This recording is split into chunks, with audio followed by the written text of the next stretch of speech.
In your great mercy, answer me, O Lord. Bwana awe nanyi. Somo la Injili takatifu ilivyoandikwa na Mathayo.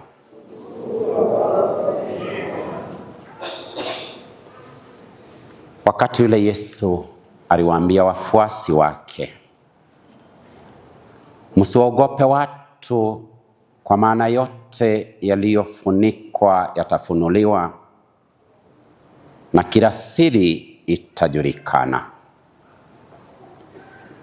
Niwaambiayo gizani yasemeni mwangani,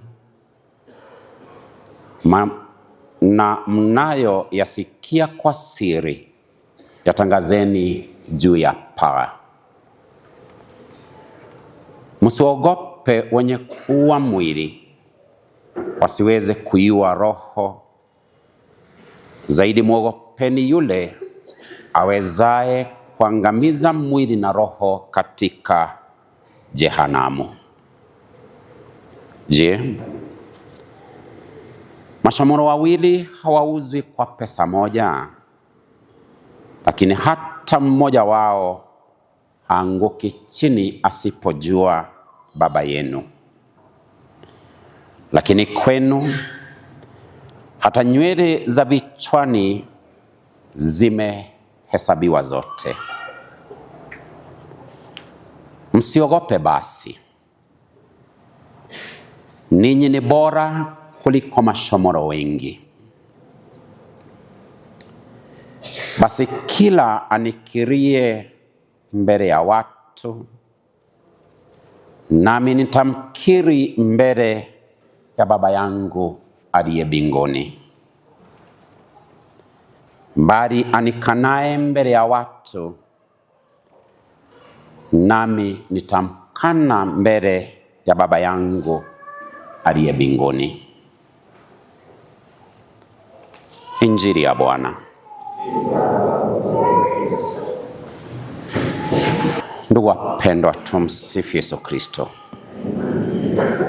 Daima na milele. Mungu ni mwema na kila wakati. Nakaribisheni kwenye tafakari ya masomo yetu siku hii ya leo,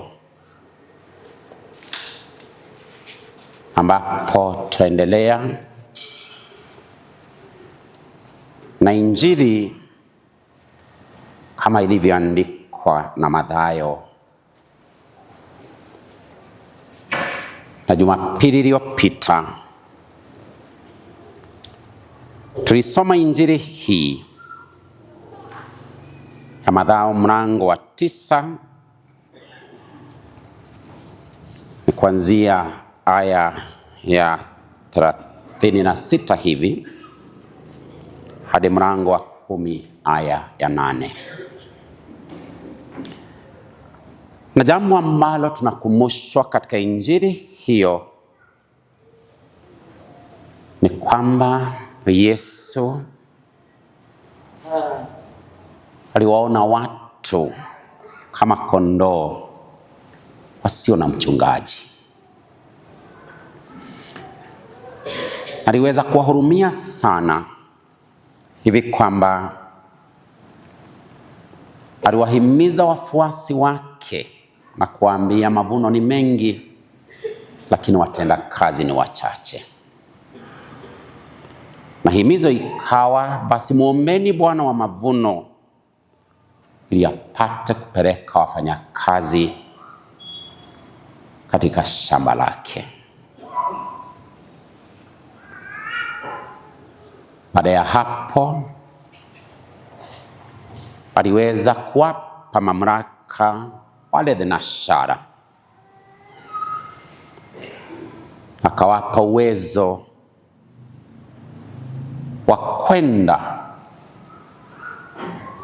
kuponya maradhi ya aina mbalimbali, kuweza kufufua wafu, na pia kuwatakasa wenye ukoma,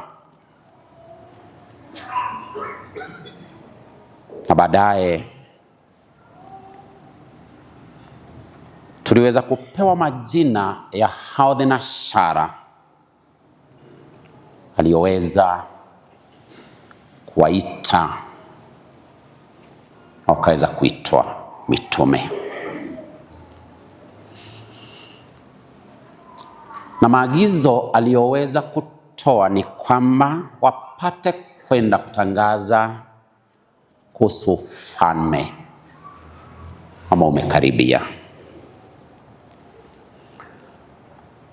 Na vivyo hivyo akaweza kurudia baadhi ya mambo ambayo aliweza kuwapa: kuponya maradhi, kuweza kufufua wafu, kuponya wenye ukoma,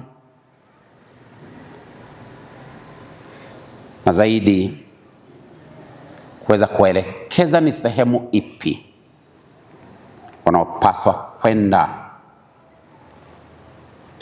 kiwaambia wazingatie nyumba ya Israeli, wasiende kwa watu wa mataifa, wasiende kwa Wasamaria, bali wapate kwenda katika maeneo waliokuwepo Wayahudi.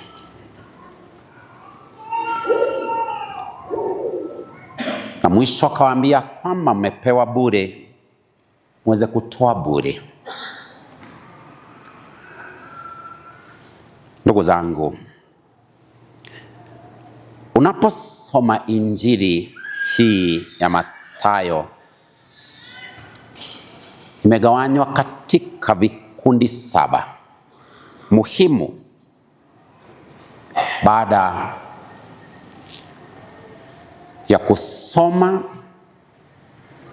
kuhusu kuzaliwa kwa mkombozi wetu Yesu Kristo, kuna mafundisho 5 muhimu yanayotolewa katika Injili hii ya Mathayo kabla ya kuzungumzia kuhusu mateso, kifo na ufufuko wa Bwana wetu Yesu Kristo, ambapo unapoangalia mlango wa 5 hadi wa 7 umetoa mafundisho na mambo muhimu ambayo yanatuelekeza katika heri alizoweza kuzizungumzia Mathayo katika mlango wa 5 aya ya 1 hadi 12. Na vipengee vingine ambavyo amejaribu kutufundisha na kurekebisha juu ya mafundisho ambayo Wayahudi waliweza kuzingatia sana, kama yalivyotolewa kwenye utaratibu wa Injili hii ya Mathayo mlango wa 5 kuanzia aya ya 21 hadi aya ya 48, inayotukamilishia mlango huo na kutuambia kwamba iweni watakatifu kama Baba yenu wa mbinguni alivyo mtakatifu. Na himizo la kuwa watakatifu kama Baba wa mbinguni alivyo mtakatifu, kile ambacho tunahimizwa ni kuweza kukumbatia upendo wa kweli na kuelewa ni upendo wa namna gani ambao tunapaswa kusambaza katika maisha haya kati yetu na ndugu zetu, na kudhihirisha pendo tulilo nalo kwake Mungu Mwenyezi. Mlango wa 6 pengine mkisoma mtakumbuka, hapo ndipo tunapopata Injili tunayoisoma Jumatano ya Majivu, mlango wa 6 1 hadi 6, tena 16 hadi 18. Na hapo katikati mlango huu wa 6 kuanzia 7 hadi 15 ndipo tunapoelezewa kuhusu sala ya Baba yetu. Fundisho lingine la muhimu tulipata katika mlango huu wa 9 na mlango wa 10 ambao tunawita ni mafundisho ya kazi ya kimishonari. Hapa ndipo ambapo tumepata somo letu la siku ya leo. Baada ya Yesu Kristo kuwafundisha watu, yuwachagua mitume 12, wale ambao tulisikia maagizo waliopewa siku ya Jumapili, na ndio hao anawazungumzia hata siku hii ya leo, kuweza kuelezea jukumu la kazi anayowapa. Maana walipotumwa, walitumwa kupeleka ujumbe wake Yesu Kristo, sio ujumbe wao. Na ujumbe huu una gharama yake.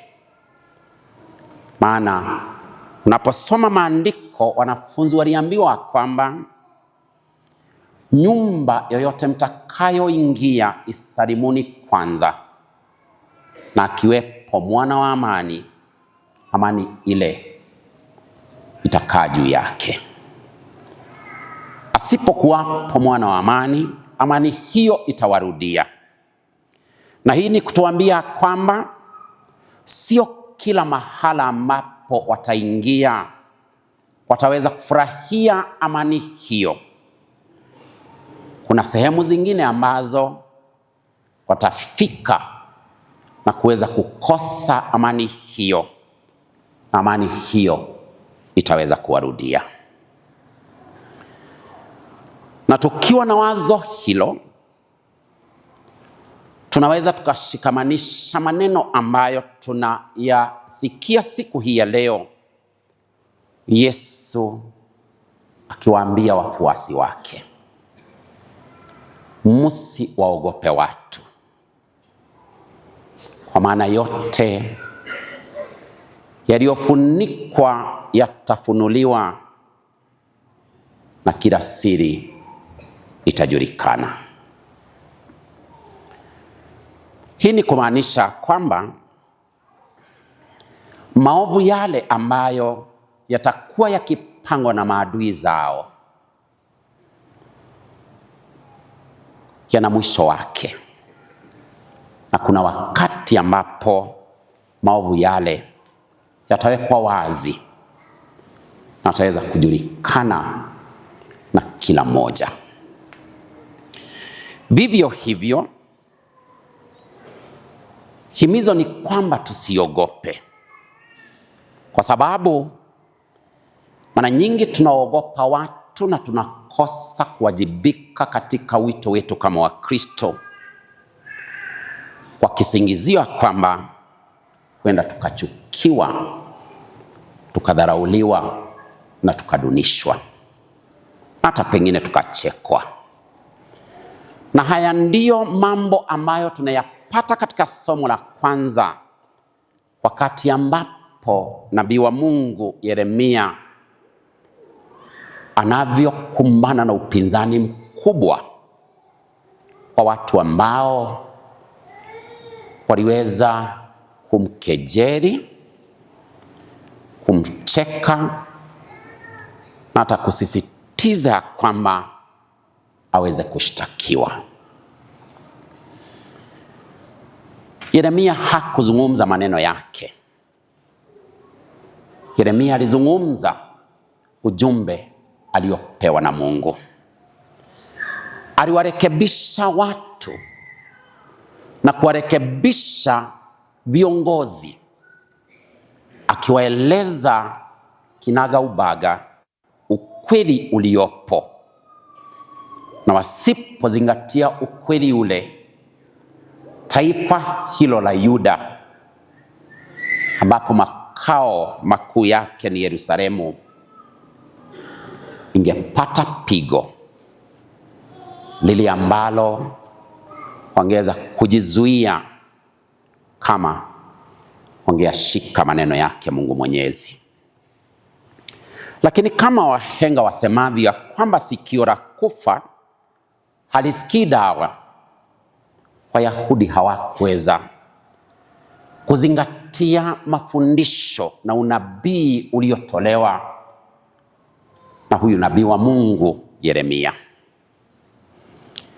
Ni taifa ambalo lingekwepa tukio lile ambalo liliweza kuwapata ndugu zao waliokuwa katika ufalme wa kaskazini, ufalme ambao kwa sababu ya maovu walioendeleza, ufalme huo uliangamizwa na Waashuru na watu wakachukuliwa mateka sehemu mbalimbali za ulimwengu. Na hivyo Yeremia yuaja kuweza kuwakumbusha ndugu zao wa ufalme wa Yuda kuhusu matukio yaliyowapata ndugu zao, na kama nao wakifuata mkondo ule watajipata pagumu, wakiishia katika utumwa ambao wangeweza kujizuia kama wangesikiliza ujumbe wa Mungu. Tunamsikia hata Yeremia wakati mwingine akilaumu siku alikozaliwa. Kwa nini alizaliwa katika ulimwengu huu? Ni kwa minajili ya mambo yale ambayo aliweza kuyapitia, lakini leo anatupa matumaini anaposema kwamba Bwana yunami kama shujaa aliyehodari. Tunapopata fahamu na kuelewa ya kwamba Mwenyezi Mungu yu upande wetu, hakuna jambo lolote linalopaswa kututia kiwewe ama uoga, bali tunapaswa kusimama imara na kuendeleza hicho chema ambacho Mungu aliweka ndani ya kila mmoja wetu. Hakuna mtu ambaye ataishi milele yote duniani humu, lakini jinsi ambavyo tutakuwa tumemshuhudia itakupa nafasi na kunipa nafasi tukubarike binguni ama tukataliwe binguni. Ndiyo Yesu amwambia kwamba niwaambiayo gizani yasemeni mwangani. Ujumbe wa Mungu hauwezi ukafichika. Ni ujumbe ambao unapaswa kuanikwa na kutangazwa wazi ili upate kutusaidia tugairi na tuweze kuenenda kuambatana na mapenzi yake Mungu Mwenyezi. Tunaishi katika ulimwengu ambao hautaki kuelezwa ukweli. Ulimwengu ambao wataka tu kusikia kinachowafurahisha. Lakini leo tuambiwa, ndugu zangu, tunapaswa kusimama imara. Na mkikumbuka maneno ambayo Mtakatifu Paulo alimwelezea Timotheo katika barua pili ya Paulo kwa Timotheo mlango wa 4 kuanzia aya ya 3 hadi ya 5, aliposema kwamba siku zaja wakati ambapo watu watataka kuyasikia yale yanayofurahisha masikio yao, bali kile ambacho hawataki wataziba masikio wasije wakayasikia. Lakini alimuhimiza asije akakoma kuelezea wakati unaofaa hata wakati usiofaa. Ndugu zangu wapendwa, nilimsikiza mbunge mmoja jana na nikaachwa nimeduaa. musikia akizungumza, iwe ni kwa hasira na kutoa maonyo juu ya vijana, kiwaambia kwamba wakati huu hata kama mnaenda maandamano, mjaribu kuharibu chochote. Akaweza kuelezea yale ambayo alipitia mwaka 2024, ya kwamba walichoma kwake, sijui waliua kuku, walichoma gari, lazima moto. Akaelezea, akatoa litania. Baadaye akamaliza na kusema kwamba wakati huu mjaribu, kile mtakachokipata mtakumbuka maisha yenu yote, na akasema itakuwa ni shwa shwa. Hivyo ndivyo alivyosema, na nikawa nikijiuliza, mtu kama huyo ambaye wewe na mimi tulijitokeza na kwenda kumchagua, mbona hakusema hivyo kabla tujamchagua? Na ninakukumbusha kwamba wahenga walisema maskini akipata nini hulia bwata. Kwa sababu tushakubusha, umefika mahala ambapo ulitaka leo hii ni wewe kutuambia kile utakachotutendea, lakini ujumbe wa siku ya leo unatupa moyo na matumaini ya kwamba msiwaogope wenye kuua mwili, wasiweze kuua roho. Zaidi, muogopeni yule awezaye kuangamiza mwili na roho katika jehanamu. Sio shetani anayetuhukumu, ni sisi tunaojihukumu. Na ndio wakati mwingine utawahurumia viongozi unaposikiliza wakifungua midomo yao kidhani ya kwamba they remain immune, thinking that they'll never die.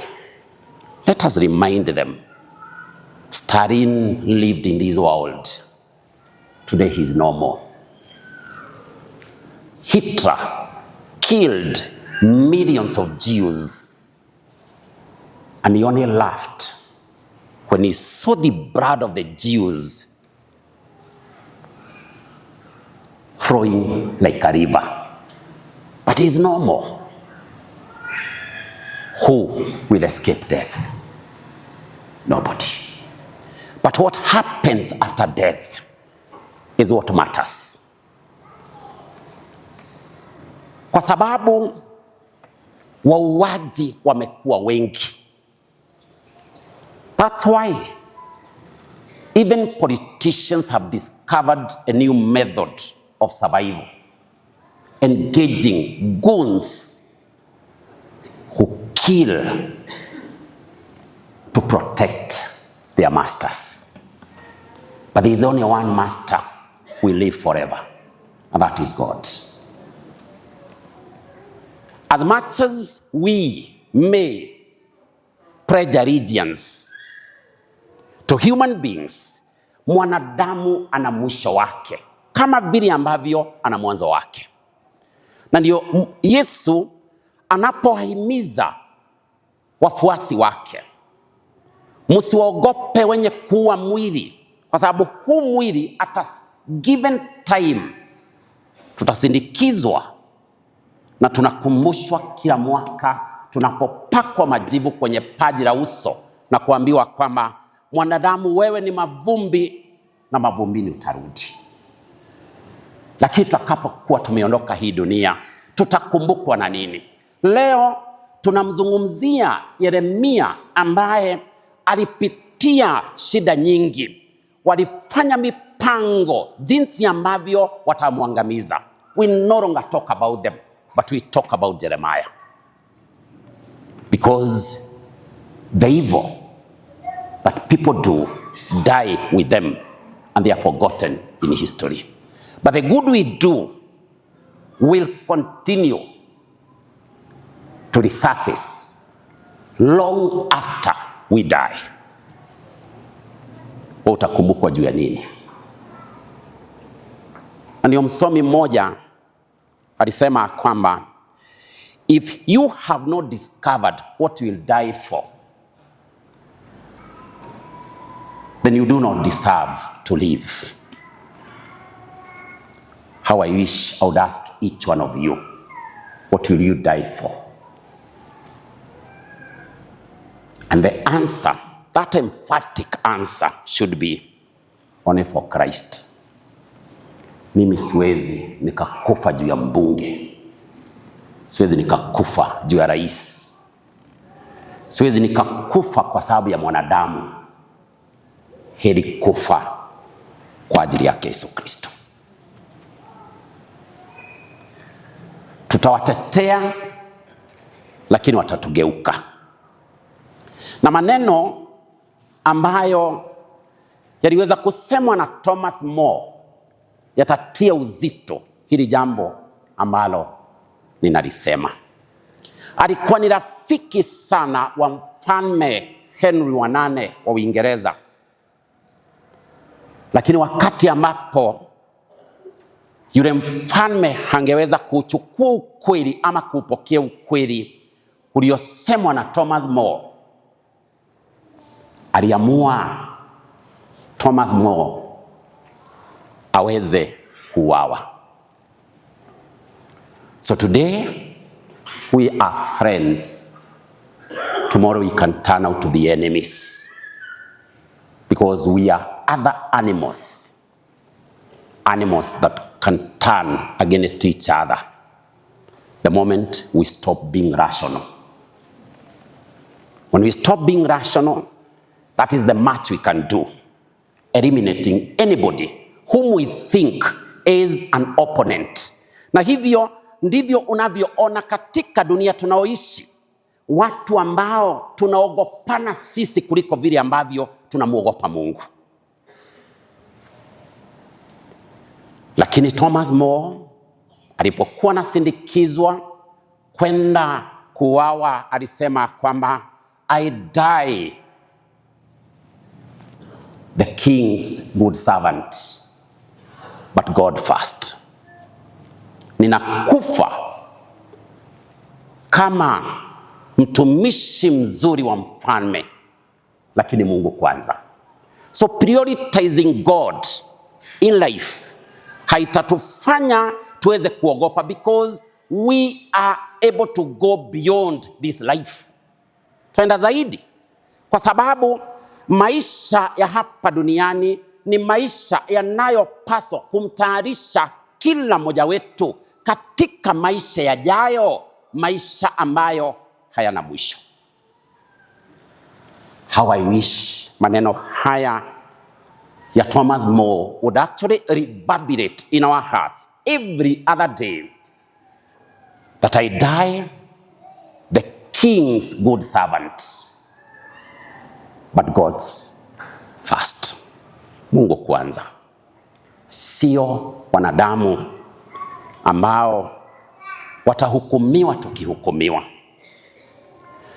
Na ndio hata Gandhi pia aliweza kusema maneno ambayo yanatusaidia kuona ya kwamba we must go beyond the pains that we experience in this life. Mauchungu tunayoyapitia, mateso tunayoyapitia, sema kwamba they may torture my body, they may break my bones, they may even kill me, then they will have my dead body, but not my obedience. Wanaweza nitesa, wanaweza vunja mifupa yangu, wanaweza niua, na baadaye wawe na mwili. Because we've seen hata watu wanakupangia njama, unauawa, na siku ya mazishi wanahudhuria, wanatoa handkerchief kulia kuonyesha kwamba tumempoteza mtu wa maana. But these are the same people who wanted you dead. in the first instance. How we live a double standard life, kumaanisha kwamba ndugu yako anaweza kafa na usiomboleze, lakini zile ambazo tunaita majonzi, the crocodile tears, lakini ndani unasema kwamba Mungu asante, angalau umeiondosha. You know, actually it is only in heaven tutajuana vizuri, na ujumbe huu mimi unanipa moyo zaidi tunaposikia kwamba yaliyofunikwa yatafunuliwa. Wapi? Hata kama si hapa, kule mbinguni, kule lazima yaweze kujulikana. Kile ambacho kila siri itajulikana, hata kule mbinguni utakuwa unasikia mtu ana shout, ni mimi niliua Tom Mboya. Unasema ni mimi niliua JM Kariuki. Ni mimi niliua Robert Ouko. Ni mimi niliua Jirongo. That is the beauty of heaven. Because haya mambo tunaweza fichana hapa. Unajua hata siku nyingine nilisikia wengine wakiwa na porojo wakisema kwamba mwanakwaya sijui nani aliroga mwingine akakufa. Mnaweza rogana? Hasisemi vitu za kitabu, ni za juzi tu, si za you know. Hiyo inakuambia nini? Ya kwamba tuna watu walio katika makanisa yetu but hawajawahi kupokea hili neno kwa njia inayostahili. Usimuogope huyo ambaye anaweza enda kwa wachawi ama waganga akuroge, kwani si amefupisha mateso ya hii dunia. If anything, hata unaweza furahia kuendelea kuishi hii dunia. Hata vile ambavyo tunateseka. Uliona wale ambao walikuwa tutetee wakati wa kupitisha ile finance bill, walikuwa wapi wabunge 186? They were busy gallivanting around and showing us, mimi unajua conscience yangu ingenikubalia niwe hiyo bunge. Lakini kama ingekuwa ni kuongeza mishahara yao, wangekuwa mejazana huko wote. You don't matter to them. What matters is what goes to them. We don't. Na ndio tunasema kwamba tunaishi katika ulimwengu ambao wewe na mimi tunapaswa kusema kama Gandhi huyu aliyesema kwamba they may torture us, they may kill us, they may break our bones, they may, then they will have our dead body, but they will never have our obedience to God. Yesu alisema kila wakati, sikuja kuyafanya mapenzi yangu, nimekuja kuyafanya mapenzi ya Baba aliyenituma. Ndugu zangu, mwanadamu atakugeuka asubuhi, lakini Mungu hawezi. Wangapi wamekuja kufunga ndoa hapa? Na siku hiyo tumebeba, tumetayarisha na tumefanya mambo makubwa kuonyesha kwamba huu pendo hautaivunjika. Lakini leo kama wanaweza kukufungulia roho zao, watakuambia masaibu wanaopitia. Yet ndoa ilionekana kuwa kubwa.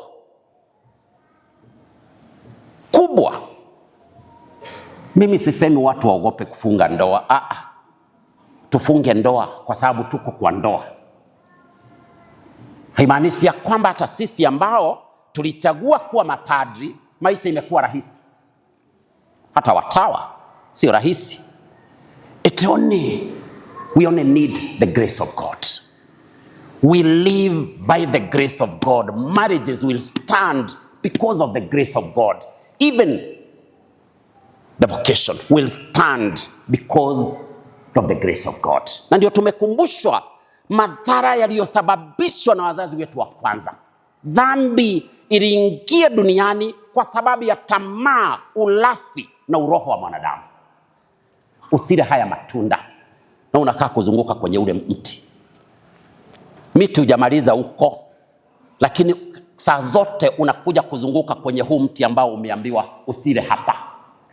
Ushaijipata venye unazunguka kwenye dhambi. Unajua kwamba hapa nikiendelea kukaa ukweli nitaanguka, lakini hapo ndio unazunguka. Niliwaambia juu ya jamaa mmoja ambaye alikuwa amesema amemalizana na pombe na hataki pombe tena. Akaanza kuvunjavunja chupa, akazivunja, akakuta moja ambayo bado haiko imefunguliwa. God is good.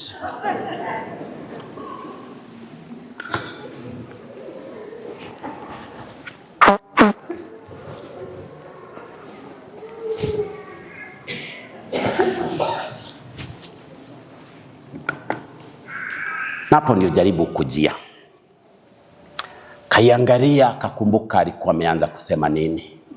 Mimi nimeacha pombe. Lakini hii haijafunguliwa. Pengine alisahau kimakosa. Baada ya kuivunja aliweka kando. Akasema, unajua, by the way mimi sikuwa na shida na wewe. Nilikuwa na shida na hizi ambazo hazina kitu. So akaendelea kuvunja vunja. Alipomaliza alitafuta tu opener, akaifungua, akaimimina. Na kabalt, akasema, Mungu ni mwema. Kama kuna kitu kimenijenga sana kwenye mpira ambao unaendelea, ni kuona zile timu ambazo zimeenda kwa World Cup. Na moja ambayo iliniguza sana ni Haiti. Kule tulikuwa tumetuma jeshi letu, askari wetu, wakawasaidie kuweka amani. Wako kwa World Cup. Serious. Wako kwa World Cup. Sisi ndio tulitumana, tumetoa wetu hapa, waweze kwenda kuwasaidia wapate amani. Sisi ambao hakuna waliotumwa hapa kwetu, hatuko. Na nimeomba sana Mungu asaidie kuwe na World Cup nyingine ambayo inapaswa kuanzishwa. World Cup ya kuhamisha vitu za nchi. Kwa sababu hapa tutapata medali.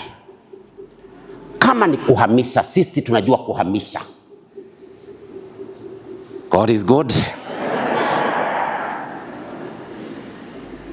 Ndugu zangu, tunaambiwa kwamba sisi ni wa dhamana kuliko mashomoro wengi. Msiogope basi.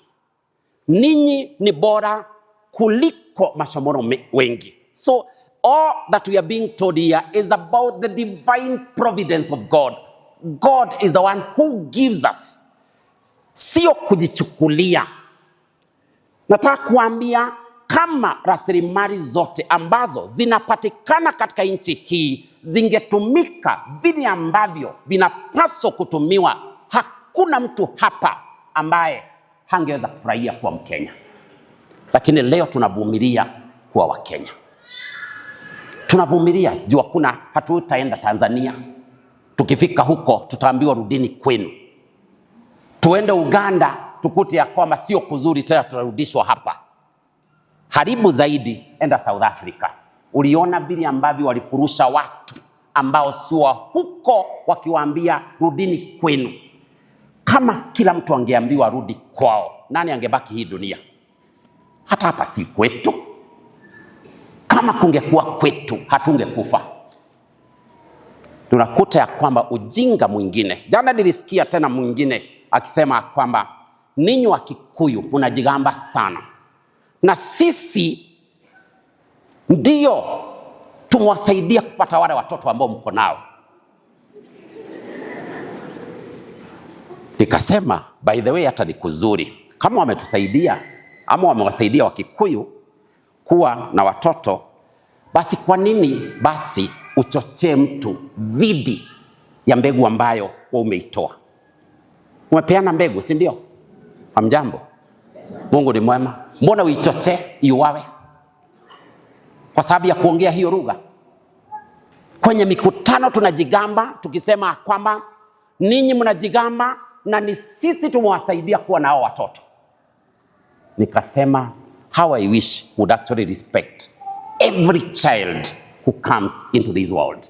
Sio kuwa na kasumba ya mtu ambaye unajua kwamba huyu tulipokuwa tunasoma mambo ya the couple inayofahamika kama ya Ahab, mfalme Ahabu na Jezebeli, there is one statement ambayo ilinijenga sana. Wakasema this was a perfect match from hell, ya kwamba hao watu wawili waliambatana vizuri sana kama watu ambao walitoka jehanamu.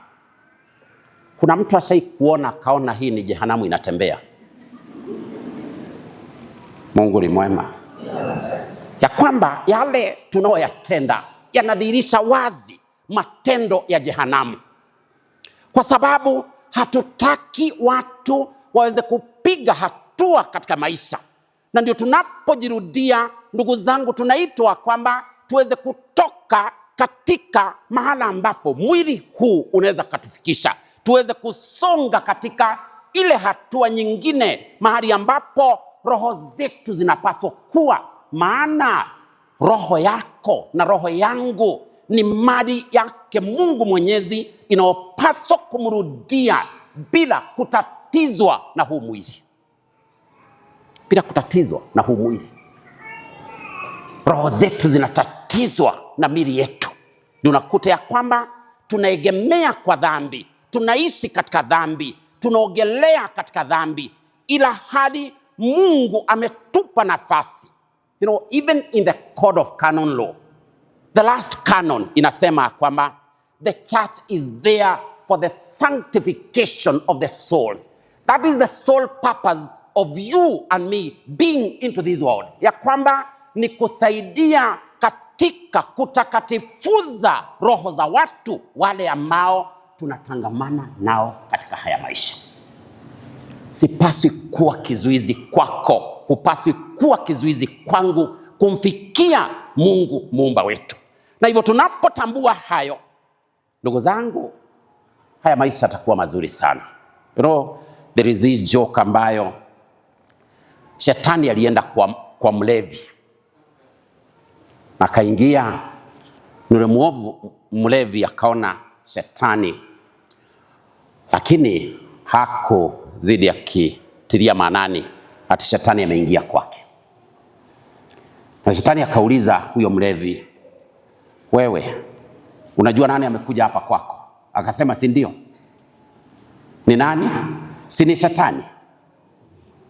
Kamuuliza na ushtuki kwa sababu ya hilo. Akasema, hapana, si nimeishi na dada yako miaka 25. Sasa utanistua namna gani na dada yako nimekuwa naye hapa for the last 25 years.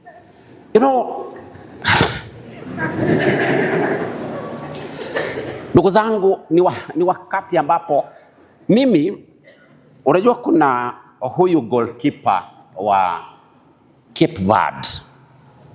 Cape Verde ni kaisland kadogo sana, kako upande wa Senegal, na kana watu wasiozidi 1500. Hii Kenya tunaambiwa tumezidi kidogo milioni 50. Lakini aka team wana watu 1500 kako World Cup. Hii yetu ya milioni 50 hakuna mali inaonekana, hakuna.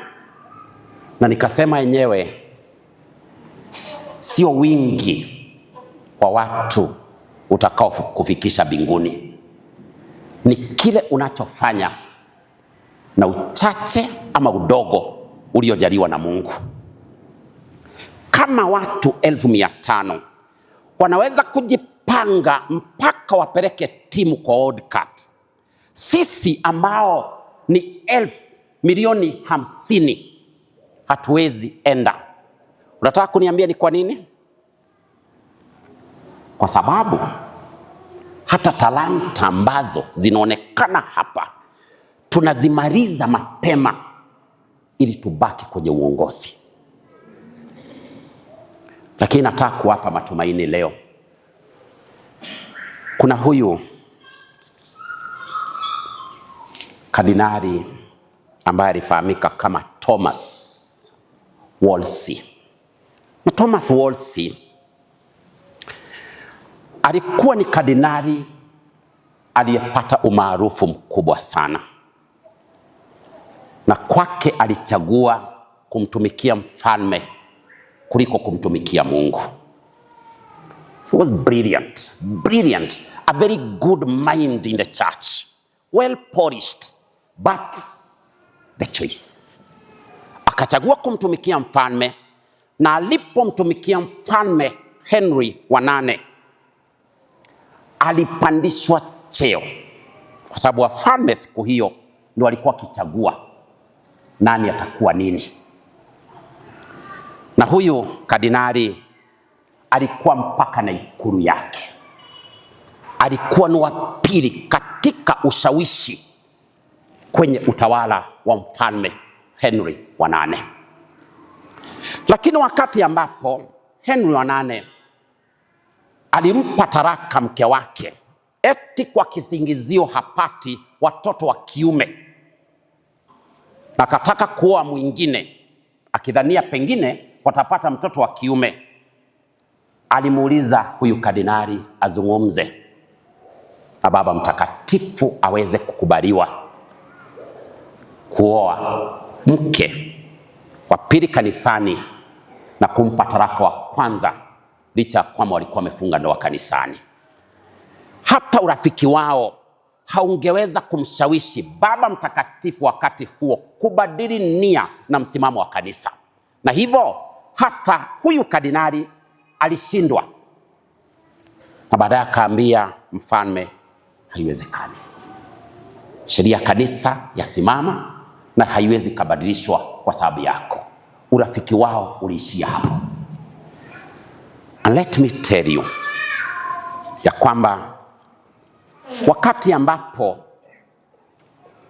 huyu kardinali Thomas Wolsey alipopoteza urafiki wake na mfalme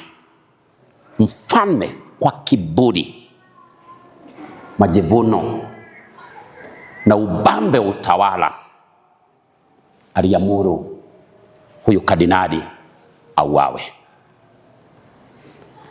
Kwa hivyo akichukuliwa kupelekwa mahali ambapo ataweza kutiwa kitanzi na kufa, aliweza kuyasema maneno haya: If I had served God as diligently as I have served the king, he would not have given me over in my gray hairs. Ya kwamba kama ningemtumikia Mungu kwa uaminifu kama nilivyomtumikia mfalme, Mungu hangenipeana kwa watesi wangu katika umri nilionao. What am I saying? Or what is the message? Ya kwamba let us serve God.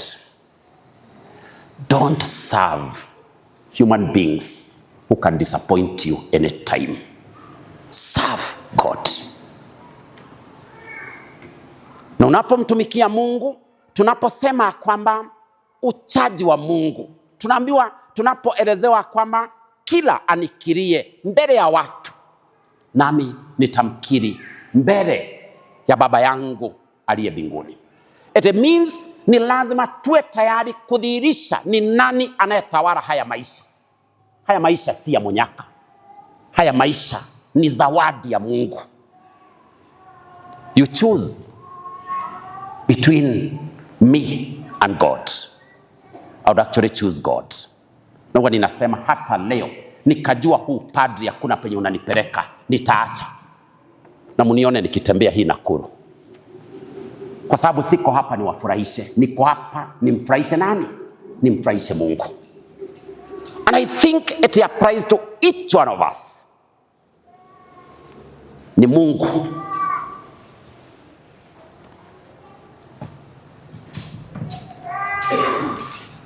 Na ndio tuambiwa kwamba uchaji wa Mungu unamaanisha nini?